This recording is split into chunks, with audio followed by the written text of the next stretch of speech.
Hey guys, welcome back to our channel. నేను మీ GK ఈరోజు మన ఈ వీడియోలో 12 వోల్ట్ డీసీ బ్యాటరీ అయితే ఎలా తయారు చేయాలో చూపిస్తాను.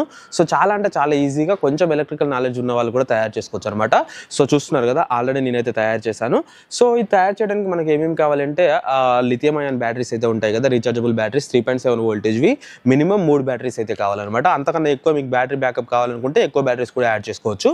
అదేవిధంగా ఒక బిఎంఎస్ డ్రైవర్ అయితే కావాలి, బ్యాటరీ మేనేజ్మెంట్ సిస్టమ్ డ్రైవర్ అనమాట. సో ఇవి రెండు కనుక మనకు ఉన్నట్లయితే ఈజీగా ఈ విధంగా మనం బ్యాటరీ అయితే తయారు చేసుకోవచ్చు. సో చూస్తున్నారు కదా, నేనైతే తయారు చేశాను. చాలా బాగా వర్క్ అవుతుంది అనమాట. చాలా ఈజీ మెథడ్ ఉంటుంది అనమాట. సో కొంచెం ఎలక్ట్రికల్ నాలెడ్జ్ ఉన్న వాళ్ళు కూడా దీన్ని అయితే తయారు చేసుకోవచ్చు. సో ఇంకా లేట్ చేయకుండా మనం వీడియోలోకి అయితే వెళ్దాం అనమాట. వీడియోలోకి వెళ్ళడానికన్నా ముందు ఇంకా మన ఈ ఛానల్ ఎవరైనా సబ్స్క్రైబ్ ఛానల్ ఉంటే సబ్స్క్రైబ్ చేసుకొని పక్కన ఉన్న బెల్ ఐకాన్ ఆల్ పెట్టి యాక్టివేట్ చేసుకోండి ఫ్రెండ్స్. ఓకే, మరి ఇంకా టాపిక్లోకి అయితే వెళ్దాం. ఫ్రెండ్స్, 12 వోల్ట్ బ్యాటరీ తయారు చేసుకోవడానికి మనకు 3.7 వోల్టేజ్ కలిగినటువంటి రీఛార్జబుల్ బ్యాటరీస్ 3 అయితే కావాలి మినిమం. ఒకవేళ బ్యాకప్ ఇంకా ఎక్కువసేపు కావాలనుకుంటే మీరు ఎక్కువ బ్యాటరీస్ కూడా యూజ్ చేయొచ్చు. నేను వచ్చేసి 6 బ్యాటరీస్ అయితే యూజ్ చేస్తున్నాను. సో ఈ 6 బ్యాటరీస్ని 2 బ్యాటరీస్ ప్యారలల్గా కనెక్ట్ చేసి 3 సెట్స్గా డివైడ్ చేస్తాను. 3 సెట్స్ని మనం సిరీస్గా కనెక్ట్ చేసినప్పుడు మనకు 12 వోల్ట్ అవుట్పుట్ అయితే వస్తుందన్నమాట. సో దానికన్నా ముందు ఈ యొక్క బ్యాటరీస్ అనేది మనకు వర్కింగ్ కండిషన్లో ఉన్నాయో లేదో ఒకసారి వోల్టేజ్ అయితే చెక్ చేసుకుంటాను. సో అలాగే మనకు ఇందులో ఒక బిఎంఎస్ కూడా కావాలి. ఈ యొక్క బిఎంఎస్ అంటే మనకు బ్యాటరీ మేనేజ్మెంట్ సిస్టమ్ అనమాట. ఇది మీరు తీసుకోవాలనుకుంటే కింద నేను లింక్ అయితే ఇస్తాను. 80 రూపాయల నుంచి 100 రూపాయల మధ్యలో అయితే ఉంటుంది. సో అమెజాన్లో అయితే అవైలబుల్గా ఉన్నాయన్నమాట. సో అక్కడ నుంచి మీరు కొనుక్కోవచ్చు. అదేవిధంగా ఈ లిథియం అయాన్ బ్యాటరీస్ కూడా కింద లింక్ అయితే ప్రొవైడ్ చేస్తాను, అక్కడ నుంచి మీరు కొనుక్కోవచ్చు. సో రీఛార్జబుల్ బ్యాటరీస్ యూజ్ చేయడం వల్ల మళ్ళీ మనకు ఛార్జింగ్ అయిపోయినప్పుడు ఛార్జింగ్ చేసుకోవడానికి అయితే ఉంటుంది. సో ఇప్పుడు మనం ఇంకా ఈ యొక్క బ్యాటరీస్ వోల్టేజ్ అయితే చెక్ చేద్దాం, వర్కింగ్ కండిషన్లో ఉన్నాయో లేదో. ఒక్కొక్క బ్యాటరీ చెక్ చేసుకుంటున్నాను అనమాట. సో ఇందులో మనకు అసలు వోల్టేజ్ ఉందా లేదా అని చెప్పేసి సో చూడొచ్చు. సో చూస్తున్నారు కదా, మనకు ఒక్కొక్క బ్యాటరీలో మనకు వోల్టేజ్ అయితే ఉంది. ఇలా మన దగ్గర ఉన్నటువంటి అన్ని బ్యాటరీస్ మనం అయితే చెక్ చేసుకోవాల్సి ఉంటుంది, ఎందుకంటే అన్నిట్లో వోల్టేజ్ ఉండాలి. ఒక్క బ్యాటరీ కూడా ఖరాబ్ అయిపోయినట్లయితే మనకు టోటల్గా అవుట్పుట్ అయితే రాదనమాట. సో ఈ విధంగా అన్ని బ్యాటరీస్ అయితే చెక్ చేసుకోండి ఫ్రెండ్స్. ప్యారలల్ కనెక్షన్ అంటే 2 బ్యాటరీస్ యొక్క ప్లస్ పోల్ని ఒక సైడు, అదేవిధంగా 2 బ్యాటరీస్ యొక్క మైనస్ పోల్ని ఒక సైడు చేసి సోల్డరింగ్ అయితే చేయాలన్నమాట. ఇలాగే 3 సెట్లు అయితే తయారు చేసుకోవాలి. ఫ్రెండ్స్ చూస్తున్నారు కదా, మనం బ్యాటరీస్ని ఈ విధంగా రెండు కలిపి ప్యారలల్గా కనెక్ట్ అయితే చేసుకోవాలి. ఇప్పుడు ఈ మూడింటిని కలిపి మనం సిరీస్ కనెక్షన్లో అయితే కనెక్ట్ చేసుకోవాలి. అంటే ఒక బ్యాటరీ యొక్క మైనస్ని, ఇంకొక బ్యాటరీ యొక్క ప్లస్ని, అదేవిధంగా దీని యొక్క మైనస్ని, దీని యొక్క ప్లస్ని అయితే మనం కనెక్ట్ చేసుకోవాలి. ఫ్రెండ్స్ చూస్తున్నారు కదా, ఈ 3 సెట్లు వచ్చేసి సిరీస్ కనెక్షన్లో కనెక్ట్ చేసుకోవాలి. సో నేను సోల్డరింగ్ అయితే చేశాను అనమాట. సో సిరీస్ కనెక్షన్ ఏ విధంగా అయ్యాలో మీకు ఐడియా లేనట్లయితే ఇక్కడ నేను ప్లస్ మైనస్ సింబల్స్ అయితే ఇస్తున్నాను చూడండి. ఈ విధంగా సింబల్స్ చూసి కరెక్ట్గా అయితే సిరీస్ కనెక్షన్లో ఇచ్చేయండి. ఒకవేళ మీరు ప్యారలల్లో ఇస్తే మాత్రం మనకు వోల్టేజ్ అనేది ఇంక్రీస్ అవ్వదు అనమాట. సో సిరీస్ కనెక్షన్లో ఇచ్చినప్పుడు మాత్రమే 3.7 మొత్తం మనకు 12 వోల్ట్ అయితే మనకు అవుట్పుట్ అయితే రావడం జరుగుతుంది అనమాట. సో సిరీస్ కనెక్షన్లోనే మనం కనెక్షన్ అయితే చేసుకోవాలి.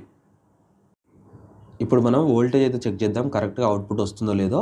సో మనం మల్టీమీటర్ ఆన్ చేసుకున్న తర్వాత ఇక్కడ ప్లస్కి ఒక పోల్, అదేవిధంగా మైనస్కి ఒక పోల్ మనం పెట్టినట్లయితే చూడొచ్చు, ఇక్కడ 1092 అట్లా వస్తుంది. ఛార్జింగ్ అనేది కొంచెం తక్కువగా ఉందన్నమాట. సో ఒకసారి ఛార్జ్ చేసినట్లయితే మనకు సెట్ అయిపోతుంది. ఇప్పుడు మనం బిఎంఎస్ని అయితే కనెక్ట్ చేద్దాం.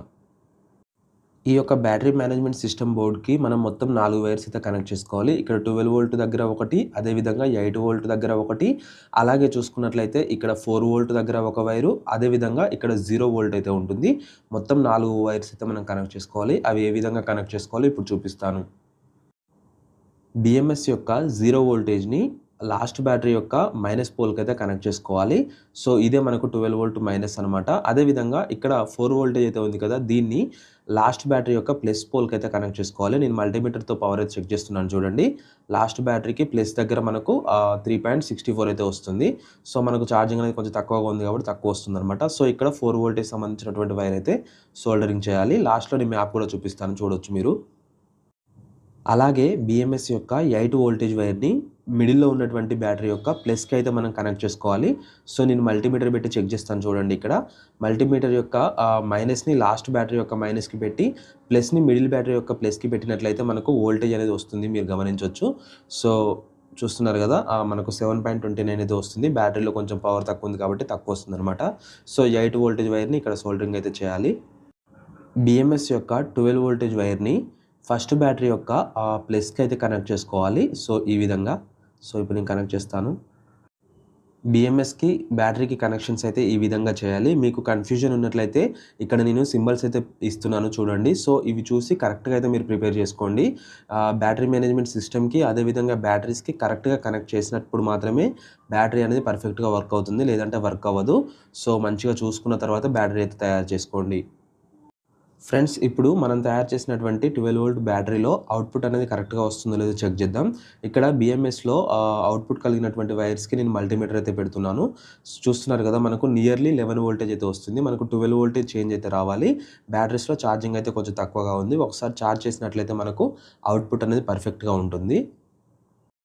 ఇప్పుడు వోల్టేజ్ అయితే కరెక్ట్‌గా ఉంది కదా! BMS నుంచి మనం రెగ్యులర్‌గా యూజ్ చేసుకోవడానికి పాజిటివ్, నెగెటివ్ వైర్స్ అయితే సోల్డరింగ్ చేస్తున్నాను. ఇవే మనకు బ్యాటరీ యొక్క మెయిన్ పాజిటివ్, నెగెటివ్ పోల్స్ అనమాట. వీటి నుండే మనం అవుట్‌పుట్ తీసుకోవాలి. వీటి నుండే మనం ఛార్జింగ్ అయితే చేసుకోవాలనమాట. ఇప్పుడు ఈ బ్యాటరీ లెంగ్త్‌లో ఒక పీవీసీ షీట్ అయితే కట్ చేసుకొని, ఈ యొక్క పీవీసీ షీట్ పైన ఈ యొక్క బ్యాటరీ ప్యాక్‌ని పెట్టి ఎక్కడ షార్ట్ సర్క్యూట్ అనేది కాకుండా చూసుకొని ప్లాస్టర్ అయితే వేసుకోవాలనమాట. సో, నేనైతే వేసుకుంటున్నాను. ఒకవేళ మీరు ఏదైనా బాక్స్ తయారు చేసుకొని అందులో పెట్టుకుంటానంటే అలా కూడా చేసుకోవచ్చు. నేనైతే పీవీసీ షీట్ పైన పెట్టి టోటల్‌గా ప్లాస్టర్‌తో అయితే కవర్ చేస్తాను. ఫ్రెండ్స్, మనం తయారు చేసినటువంటి 12 వోల్ట్ బ్యాటరీ వర్క్ అవుతుందో లేదో బైక్ యొక్క బ్రేక్ లైట్ అయితే ఉంది నా దగ్గర 12 వోల్ట్‌ది. దానికైతే పెట్టి టెస్ట్ చేస్తున్నాను. సో, చూస్తున్నారు కదా! ఆ లైట్ అనేది మనకు వెలగడం అయితే జరుగుతుంది. చూస్తున్నారు కదా! ఎంత బ్రైట్‌గా మనకు లైట్ అయితే వెలుగుతుందో.